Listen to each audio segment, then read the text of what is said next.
खबर शामिल करते हैं इस्लामाबाद से। नाइला शाजमान मीर के मुताबिक वफाकी वजीर दाखिला मोहसिन नकवी की तुर्क हम मनसब अली जलिकाया से अहम मुलाकात। इस मुलाकात में बाहमी दिलचस्पी के उमूर और पाक तुर्क ताल्लुकात को मजीद मजबूत करने पर तफसीली गुफ्तगू हुई। बातचीत के दौरान तुर्की में मौजूद 3 पाकिस्तानी कैदियों की वापसी का मामला भी ज़ेर बहस आया। वज़ीर दाखिला पाकिस्तान ने कहा कि पाकिस्तान और तुर्की के दरमियान तारीखी और बरादराना ताल्लुकात हैं जो मजबूत मजहबी रिश्तों में बंधे हुए हैं।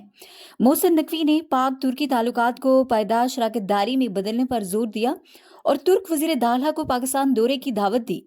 तुर्क वज़ीर दाखिला अली जलिकाया ने पाकिस्तान को बरादर मुल्क करार देते हुए जल्द इस्लामाबाद के दौरे की यकीन दहानी कराई और पाकिस्तानी कैदियों की वापसी के लिए मुकम्मल ताउन की पेशकश की।